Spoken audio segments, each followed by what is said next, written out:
microphone. Welcome, everybody. Welcome to this special episode of The Catholic Experience. I am your host, The Catholic Adventurer, and I thank you very much for joining me this evening. It is Tuesday, November 26th, in the year of our Lord, 2024. Thank you again for joining me. Let's play that music to a little bit lower. Today we're talking about the curious case of Father Carlos Martins. I hope I'm pronouncing his name right. Father Carlos Martins was recently, or is under investigation. I wonder why. It's not what you think. Also, this show isn't really what you think. This episode isn't really what you think. I want to talk a little bit about integrity in Catholic media. I'm going to talk a little bit about integrity. Now that we've gone rogue, let me turn the music off. I'm talking about integrity in Catholic media because there is none. Well, there is in some. There is some integrity in Catholic media, but it's sorely lacking. Integrity in independent Catholic media specifically is a problem. So we're going to talk about the Father Martins story, what's going on, what has happened, and where it's going. Okay, let me just turn off my monitor. Wow, I've got 7 people viewing this already. Do I have like 7 windows of my live stream player open? Is that why it says I have 7 viewers? I can't believe it.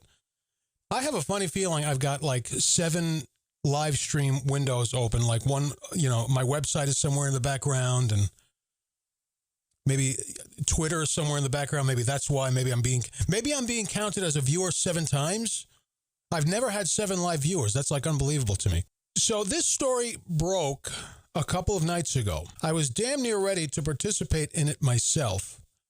I was this close to writing a blog post about it. And what's the story? Well, I'm gonna tell you that in just a second. I was very close to writing a blog post about it. And I mean, damn close. Just at the last minute, I thought, something smells wrong here. Something smells very wrong. So I'm going to get this on the screen if I can. It was published by thepillar.com, and it basically reported that Father Martins... Do you know Father Martins? I assume that you all do. Maybe you don't. Maybe I should fill you in. He is a priest and an exorcist. He's pretty popular. You might have seen him on interviews all over the place. He's been on Matt Fradd's show. He's been on a few other shows. He's been on Christian podcasts, not even Catholic. Okay, so he's pretty popular. He's what you might call a celebrity priest or a celebrity exorcist priest. I was even considering featuring him on an episode of my podcast. And then this story broke out, which I'm going to read to you in a second. And then we're going to go through the progression of everything that happened. Okay? I think you can see this if I do that. This is by The Pillar. This is the original story that broke. St. Jude Relic tour suspended over police investigation.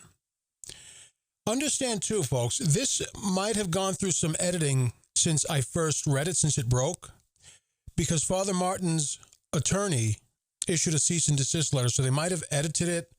I didn't memorize it, so I don't remember which parts might be edited, but here it goes. St. Jude Relic tour suspended over police investigation. So Father Martins was taking the St. Jude Relic on a tour through the United States. It arrived at a parish in Illinois where something happened. We're not entirely sure what happened, but something happened. Police were involved. An investigation ensued. And Father Martins was asked to leave the parish and the diocese. So here's the story. A St. Jude Relic traversing the United States came to a stop this week while the priest organizing the tour faces an Illinois police investigation over alleged inappropriate conduct involving children. For those of you who don't know who I'm talking about, there's this picture, okay? My opinion is, I'm just going to lay down my opinion. If folks don't like what I have to say, that's just too damn bad. You ain't paying my bills. I think he's a good priest. He seems a good and holy priest. He seems sincere, genuine. He doesn't seem like a flake. He seems very, very busy, very engaged. He's a late ordination, and late ordinations are usually extremely devout. Okay? So my opinion of this man is he's a good fella. Do good fellas do wrong things? Sure, that happens. But it happens more rarely, right? It's a little more seldom. So, yeah, good fellas do bad things. It happens. But my opinion is he's a good guy. That's my story, and I'm sticking with it. Okay. The priest, Father Carlos Martins, is well known for the Exorcist Files, a 2023 podcast featuring dramatic audio portrayals of allegedly demonic encounters. Encounters Martins claims to have experienced in ministry as an exorcist. According to a statement from Queen of the Apostles Parish in, I think it's pronounced Joliet, Illinois, Martin was accused Thursday of an unspecified incident involving students, which prompted Father Michael Lane, parish moderator, to contact the police.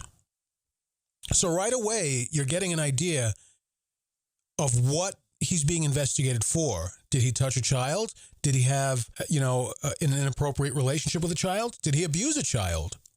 Did this just happen here? Or is this a line of allegations and it just now caught up with him at the time that he happened to be at this parish? But that's sort of the narrative you start to spin in your imagination, right? Martins was confronted with the information, Lane wrote, and we informed the priest, we informed the priest that he must depart from our parish and our diocese. I want to point something out, my friends. Do you see anything shady on the screen in front of you, except for me? Do you see anything shady? The name Martins is not in quotes. What is in quotes? What came directly from this priest, Father Lane? Was confronted with information. That's what's in quotes. And also in quotes, we informed the priest. Stop. What priest? Wait a second. We informed the priest. What priest are you talking about? Aren't we talking about Father Martins? You smelling what I'm cooking here? We informed the priest that he must depart from our parish and our diocese. End quote. While Lane's statement did not provide details about the allegation, it also did not provide details about who the allegation was against. Let's point that out. That's me saying, for those of you catching the audio only, that's me saying that. The article doesn't say that. Let's go back to the article again. Sorry for the confusion. While Lane's statement did not provide details about the allegations, the parish priest aimed to assure parishioners that all involved in this incident are safe. A police investigation is still ongoing. Now, I was all ready to write about this, and I'll tell you very plainly why. Because he's a popular priest, and because I wanted to say, here's what we know, and this is all that we know. So what we know is very little, almost nothing. So don't rush to judgment, don't rush to conclusions. And in that little blog post that I wrote, I put the details that I could find. Most of it was from Pillar, and then scoured some socials and some news sites. Again, very little information. Most of it was from Pillar, and then very little elsewhere. Some, but very little elsewhere. I was all set and ready to go that night, ready to click publish on that post. But something kept nagging at me, and I kept feeling something doesn't feel right. Something smells wrong. In fact, I went back to the post, and I said that. I said, I don't know, something smells odd about this to me, so don't rush to conclusions. I went back to the post and wrote that. And I'm thinking about it, and I was looking at this face, Father Martin's face, and and once you see a face, you see a person, And I was like, I can't do this. I can't do this because guilty or not, I'm not going to throw in whatever he's guilty of or not guilty of. I'm just not going to throw in. And whether intending to or not, I'm not going to tear this man to pieces. I won't be one of the people who tears this man to pieces. Not because I think he's a good priest, just because he's another human being. He's a priest, and he has done good work. He does good work. I'm sorry. I am not going to descend on him with the rest of the feeding frenzy wolves in this business. And then I turned it off, and I went to bed. And in bed, I thought about it, and I said, something just doesn't seem right. Got out of bed, came back to the article, read it again, and some of the things that I shared with you, some of my thoughts that I shared with you as I was reading it, were things that went through my mind. These quotes don't seem right. Nothing seems right. Go to the statement by the priest and the letter that he issued. There nobody was named. Just nothing seemed right about this. And so I was at peace to leave it alone and let's see what truth comes out. Next day, I went to Catholic News Agency. Nothing there. And I said, well, if he's not guilty, but if these allegations are what the pillar, whether the pillar intended to do this or not, the pillar did, inadvertently or on purpose, paint this story, not through its words, but through its omissions, through the crafting of the rhetoric, as far as I'm concerned. And I just felt like the pillar painted this story that if the story is true, if the painting is at all accurate to the facts and to the reality, we would have seen that on National Catholic Register. We would have seen that on Catholic News Agency. We would have seen that in the secular news. Next day, there was nothing. This was, I think, well, I'm really losing my mind. I think this was the 25th, so what is that, yesterday? Here's what we have yesterday. Father Carlos Martins, through his attorney, has sent a cease and desist letter to the pillar alleging defamation. I should give credit where it's due. This comes from Christine Niles, who I do not like, do not respect, do not trust. We'll get to her in just a second. But I will say this, she's active. She tries to do her job. I just don't believe she does it honestly. She may not even realize she's not doing it honestly. But I will say this, she tries to do her job. She's active. She's in it to win it. She deserves credit for that. So I didn't want to read this without first giving Christine Niles credit. Breaking, Father Carlos Martins, through his attorney, has sent a cease and desist letter to the pillar alleging defamation. This misinformation is so obviously damaging to Father Martins' personal and professional character and reputation by implying that Father Martins' behavior mirrors other instances of clergy abuse. And that's exactly right. That's exactly how I took it.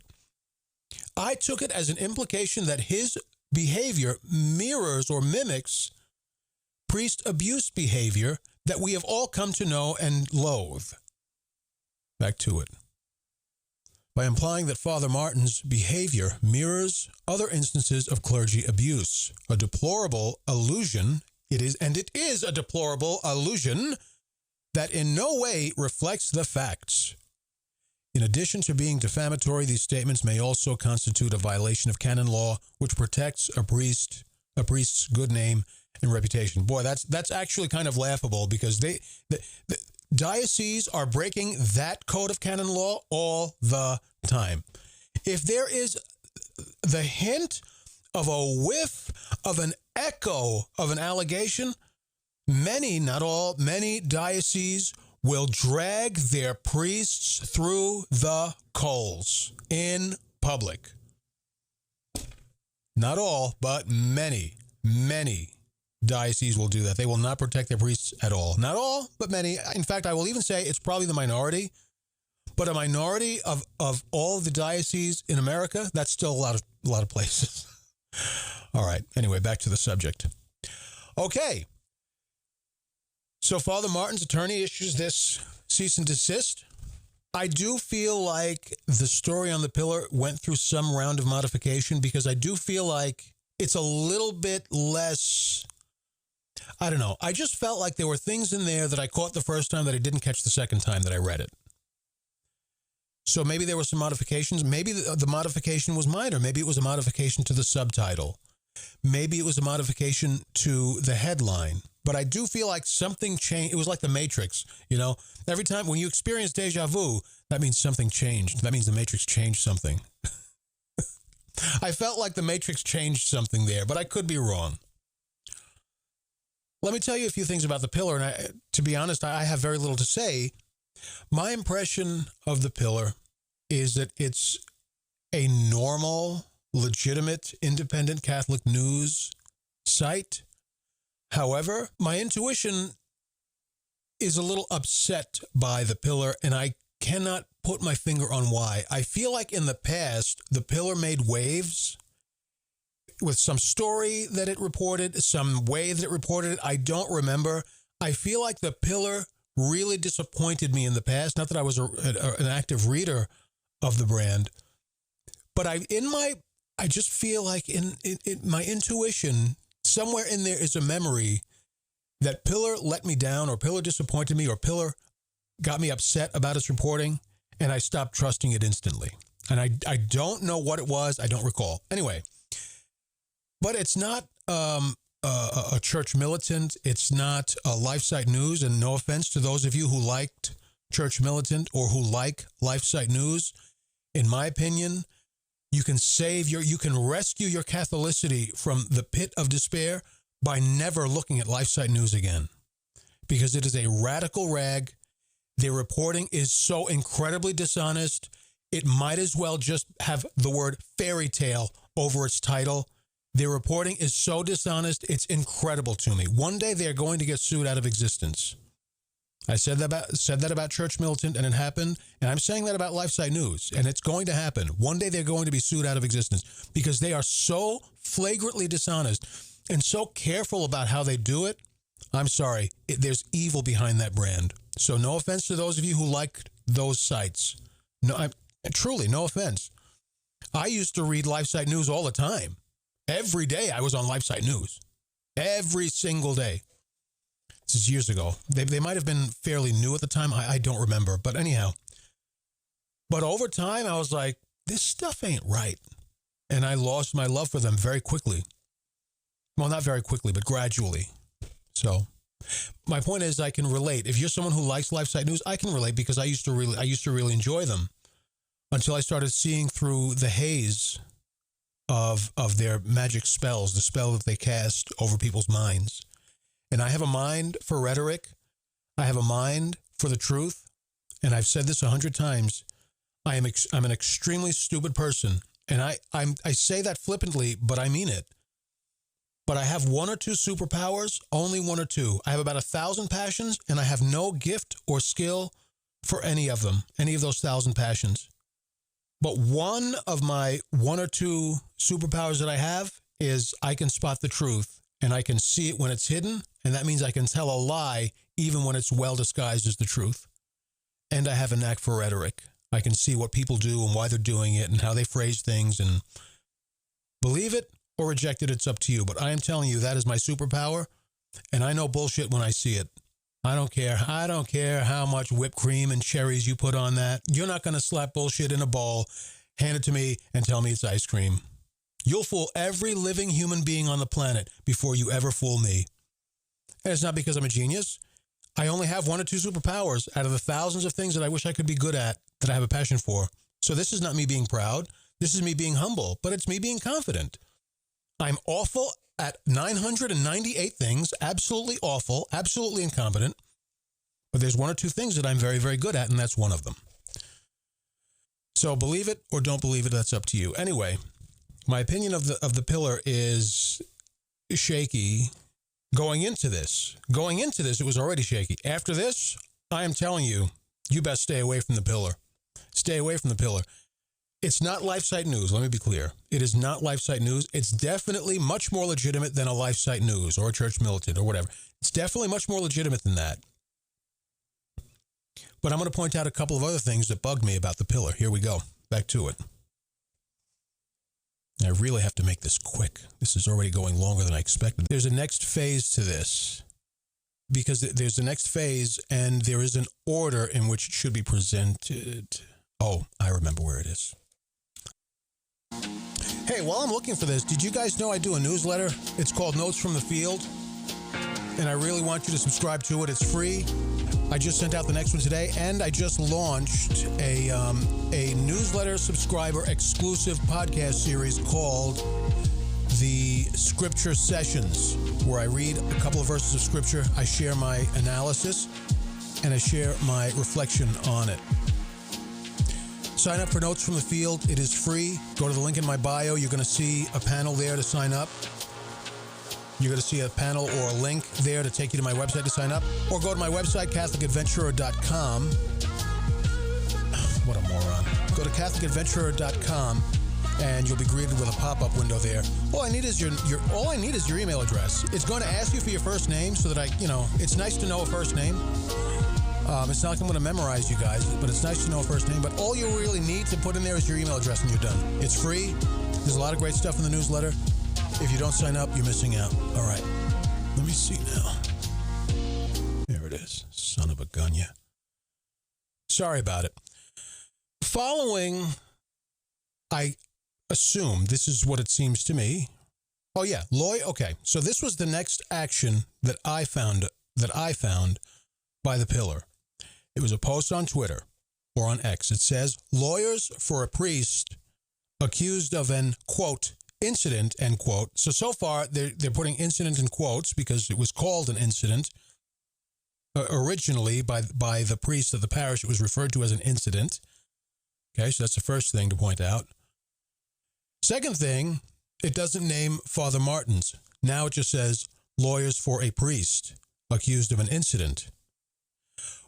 An incident which halted a... Let me start from the beginning. Lawyers for a priest accused of an, quote, incident, end quote, which halted a nationwide relic tour say that Father Carlos Martins touched a student's hair last week to build, quote, rapport, and police are investigating the matter only at the insistence of an, quote, outraged father.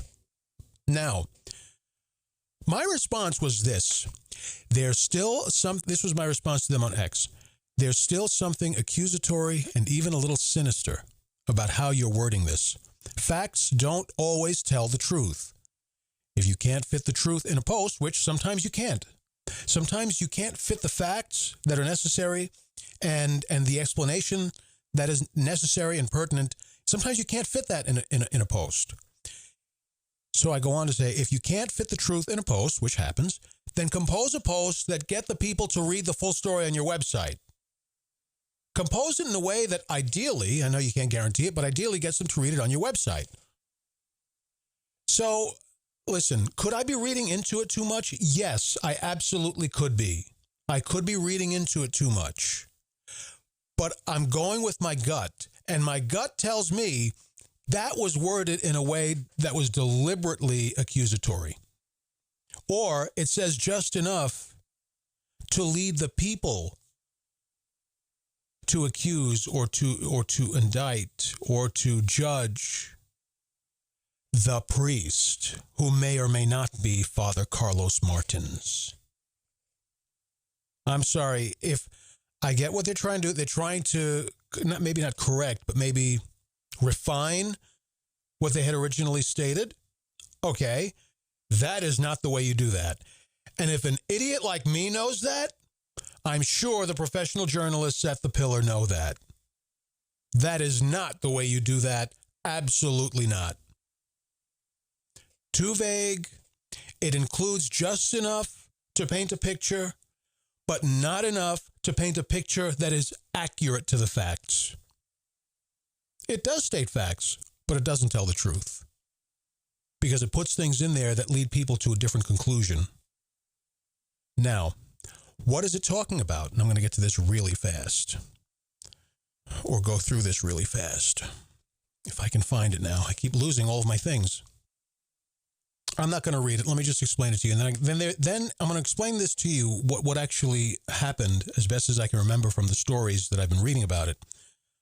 And then I'm going to show you a couple of weird pictures that I'm not sure what to make of. Okay, here it goes. Father Martins was in a school setting. I don't know if it was a classroom or an auditorium or the lunchroom. I don't know. But he was in a school setting.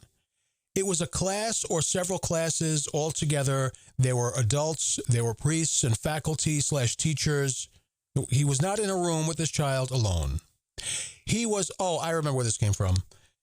The lawyer, it's from this story on LifeSite News, which I'm just going to go over briefly. Update, Father Carlos Martins' attorney provides fuller context of the church incident. Folks, I'm just going to explain this, and I will link this to this episode's on-demand page. If you're seeing this on socials, you're out of luck because Facebook, I hate you. I'm not giving you any more of my content. Not the Facebook people, the Facebook platform.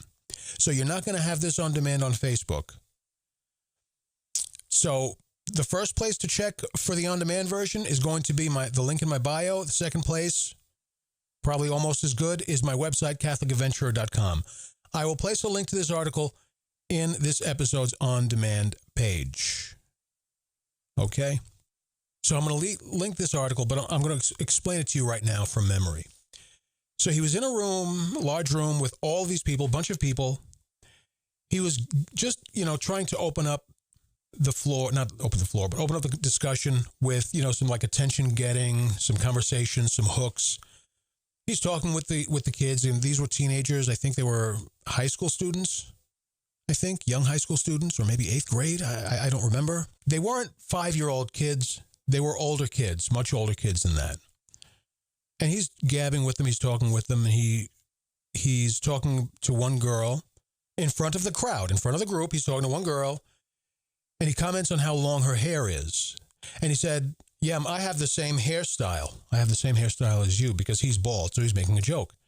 He said, there was a time when my hair was just as long as yours. I mean, it was so long I could floss my teeth with it. Joking. According to the article or the attorney or both, everybody in the room, laughed. They thought that was funny. He then, after he said, I could floss my teeth with it, he asked the girl, do you ever floss your teeth with your hair? She said, no. He says, well, you have the length for it. Look how long your hair is. And he picked up a lock of her hair and showed how long it was. Is that a little weird? I don't know. I don't know. It's one of those things that could be weird culturally in some cultures, and in other cultures, it's like, that's not weird, really. I really don't know what to make of that. If my daughter came home and said a priest did that, I'm going to tell you very honestly, I would say it's a little weird, but it's not that kind of weird. Like, he did what? I guess the situation will dictate, but I'm telling you very truthfully right now, if my daughter came home and told me that whole story and said the priest picked up her hair and said, look how long her hair is, and she does have long hair, I really don't think I would find reason to flip out. Is it weird? Is it that kind of weird? No. The kind of weird where it's like, oh my God, he did that? That's so inappropriate. I don't think so. But the situation will dictate. Different cultures, understand things differently, have different norms. Where I'm from, when you greet a friend, you always kiss them on the cheek. Even if it's another guy, 100%, you always kiss them on the cheek. If it's a really close friend, when you greet each other. That's just normal. Once you leave where I'm from, you never do some mess like that. Because it's weird. It's weird everywhere else. Where I'm from, it is not. That is normal. Or Europeans love to kiss on each cheek. To me, that's weird. You do a special greeting hello or a special goodbye to a close friend. You kiss on one cheek. You don't do both cheeks. That's over the line. To the Euros, doing just one cheek is rude. So I'm not telling you what to think. If you think holding up a lock of the girl's hair and saying your hair is long enough for it, you could floss with it if you wanted to. If you think that's weird, okay, God bless you. I don't. I think it's awkward, but not weird. I don't know. It's hard to say. It's one of those things. It's just hard to say. Okay? Anyway, so that's what happened. I think the girl was upset by it because she went home and told her father this, or she told her parents or her mother, and her mother told her father. I don't know. But they got it. The parents got it from somewhere. I suspect this upset her, and that's why she spoke about it. Otherwise, why would she even bring it up, right? And if she felt uncomfortable, fine. I'm not telling anyone how they should feel. I wasn't there, and it wasn't my hair that was, held up. So the girl said something to her parents or to her father directly. We don't know what. Father freaked out, called the cops. Cops investigated, found no cause to arrest or press charges. And so that was that for the cops. The father didn't like that outcome, so he called, so he got a hold of the police again, made a big stink over it. The police went back to continue investigating. I don't know what more you can continue to investigate. I mean, the facts are pretty much there. But okay, I'm not in the situation. I'm on the outside looking in. Okay, I don't have the perspective. Now, as far as I know, and my knowledge of this is fairly up to date within the past few hours, no one has pressed charges against Father Martins. No one has even contacted, the law enforcement has not even contacted him at this point, up to this point. They may have by now, I don't know, but up to a few hours ago, several hours ago, they had not. Again, I don't know where this investigation is going when you don't even feel like you need to speak to the alleged accused, right? When there are no charges pressed, not even for battery, nothing. I am not saying a crime has not been committed. I am not saying a crime has been committed. Some crimes are weird that way, where holding up a child's hair might be considered battery. Throwing a paperclip at somebody, even playfully, could be considered assault, even if you miss them. It's one of those things. So I am not saying a crime has or has not been committed. I'm just telling you the facts as I understand them. I will link this. So everything that I just explained came from this story on Catholic News Agency, which I will send a link to. Just a couple more things, and these are not stories. These are graphics that I wanted to share with you, which just weird. What the hell is going on here? This from BLG Tweets, Burke Law. I wonder if that's Father Martin's. I don't remember the name. If you don't know this about me, I'm very bad at remembering names. So I think this might be his Father Martin's attorney, I think. This was a text message sent to Marcella Burke, which I can go back and look, but I'm not going to bother wasting my time. I think that's his attorney. Anyway, this was a text message. You see here, it says MG for Mel Gibson, and then the name, Mel. And yet, the text opens with, "Hello, Marcella, this is Mel Gibson." Well, don't you think she knows that? You're in her frickin' address book. You're in her contacts. That was a little bit weird. This is a picture of Father Martins with Mel Gibson. I am very surprised to see that because Father Martins is a normal priest, and Mel Gibson, great director, great actor, but he's a sedevacantist. So I'm surprised to see him palsing around with a quote-unquote Norvis Ordo false priest. Very surprised to see that. I love Mel Gibson. I am not passing judgment on him for being a SETI. I'm just saying that's weird. Do I deny that they're photographed together? Of course not, because I'm not dumb and I am not blind. I'm just saying that is weird for Mel Gibson to come to the defense of Father Martins. The text message that he sent, allegedly sent, we are being led to believe that he sent, says this: "Hello, Marcella. This is Mel Gibson. It's ludicrous that a good priest, comma, Father, period, Martins, comma, has been suspended from his ministry based on reckless allegations by, quote, the pillar, close quote." Why am I doing all this with the punctuations and stuff? Does anybody want to guess? Is there anybody actually watching me who has access to the chat room? Tell me why you think I'm bringing all that up. 5, 4, 3, 2, 1, time's up. Have you ever tried to, well, he could have typed this on his computer, but I'm assuming he typed it on his phone. That's really, really precise typing for a text message that ultimately means nothing. It's not like he's sending this to the New York Times. He appears to be just texting an acquaintance, but he's got all the caps in there. He's got all the commas in the right place. Hell, you think I bother with any of that crap when I'm texting? Hell no. Are you crazy? But he's Mel Gibson, so who knows? Okay, let's go back. "Hello, Marcella. This is Mel Gibson. This time I'll just read it clean. It's ludicrous." Great word. Great word, ludicrous. It's ludicrous. Wait, what do you mean it's ludicrous? You just said it's Mel Gibson. Oh, he's not saying it is ludicrous. I get it. My fault.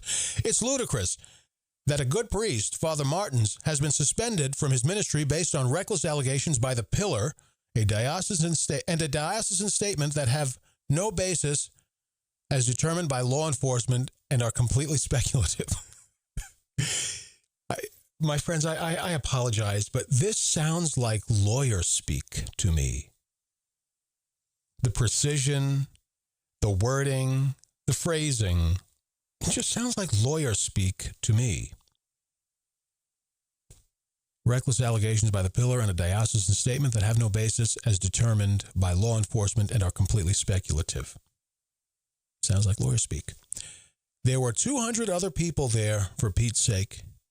He was making a joke, ! The police came and found no cause to press charges. The situation is overblown. Okay, and the response from Marcella is, wow, comma, thank you, period. I sure didn't have this on my bingo card for today. May I share this? To which Mel Gibson says, of course, far and wide, !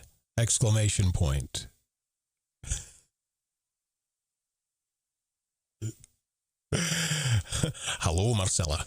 This is Mel Gibson, also known as Braveheart. It's ludicrous that a good priest, Father Martins, has been suspended from his ministry based on reckless allegations by ye pillar. You have come to fight as free men, and free men you are. Will you fight? No, we won't fight. Okay, all right. I just can't resist. Did Mel Gibson really send this? I would say probably, because that would be really dangerous to falsify this. Send it out there in the public if Mel Gibson wasn't really involved. You know what I suspect? And folks, this is my suspicion. This is only my suspicion. There's too much precision here. It just sounds so much like lawyer speak. Mel Gibson works a lot of lawyers, so he might have picked that up, that kind of lawyer speak. It's possible. But looking at this, and then the response, wow, I didn't have that on my bingo card today. May I share this? Even may I share this? Why wouldn't you just say, can I share this? I just feel like there was an exchange in private between these two parties. And Marcella said, hey, would you mind texting me? You know, because you're supportive of Father Martins. You think this is, and maybe he is supportive. And maybe Marcella says, could you say that? And I'll make it public, just like, because we're not faking anything. You really support him. And I'm just trying to find a way to provide a channel for you to voice that. But I don't want to make it look prompted. Okay, sure. What do you want me to say? I'll send something to you to say, and you can say something like that. Mel Gibson's a very busy guy, so he's like, okay. Beep, beep, beep. Text message comes in, okay.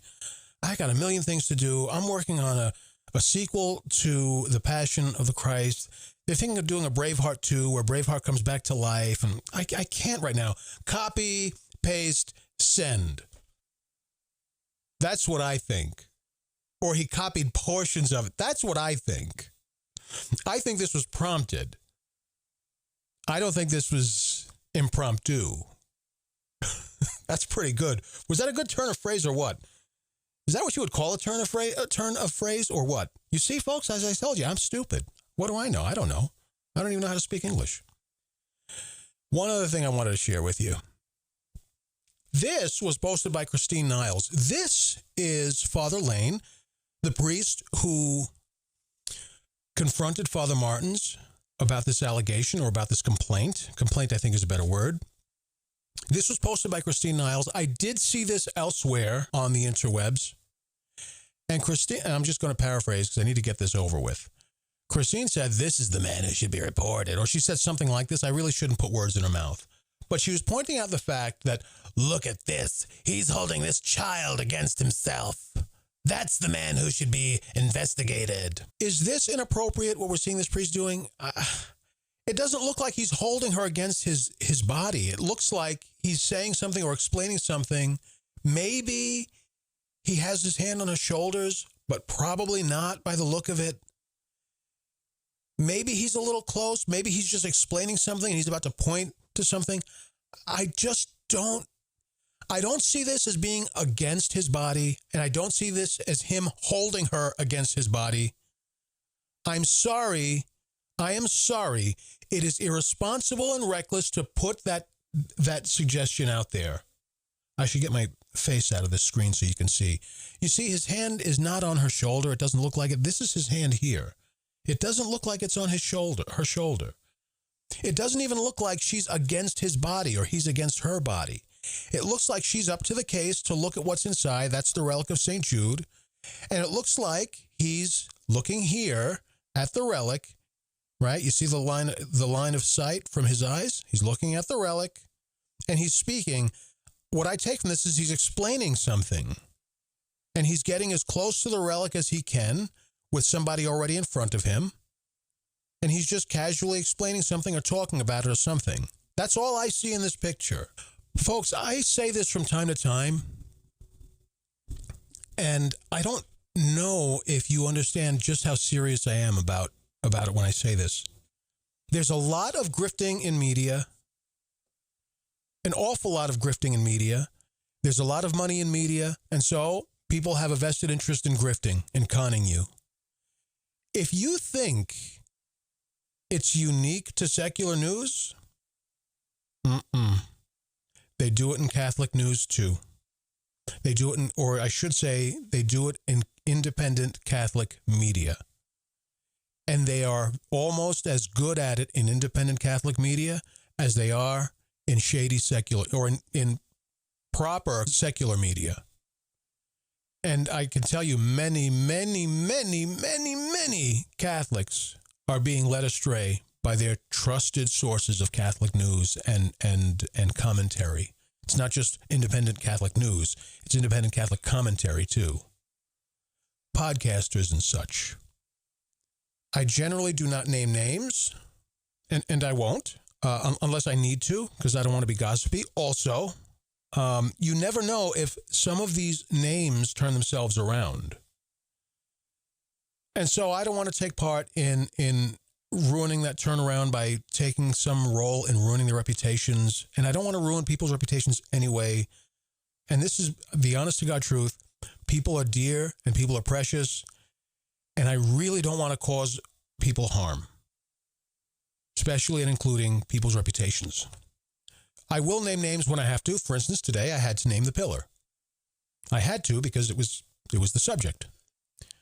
And I want to say this again about Christine Niles. As far as I'm concerned, and this is my opinion, in her career, where she has been and the work that she has done, I will never, ever find her trustworthy.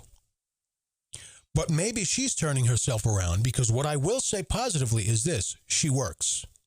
She's passionate about investigative journalism. Credit where it's due. I just hope, and I pray, and I mean this, I hope and I pray that she comes to an understanding of just what it means to be ethical in journalism. I don't think she's evil. I think she's been misguided over a long period of time by slow degrees, and she may not understand that some of her techniques, some of her reporting is unethical. The pillar, especially after this one, that's enough red flags for me. I won't be reading anything from them again. You do what you like, because I don't think they're poison. That's weird. My stream just got cut off. That's very, very weird. My stream just got completely cut off. It's just the strangest thing. All right, well, let me bring this to a close. I really said everything that I have to say anyway. Be careful about the folks that you follow. Don't be mice following the Pied Piper. This has been a special, way too long episode of The Catholic Experience. I've been your host, the Catholic Adventurer. God bless you, folks. God be with you all. I'm going to try and solve this mystery of where the hell my stream went. Signing out of here. God be with you once again. Bye-bye.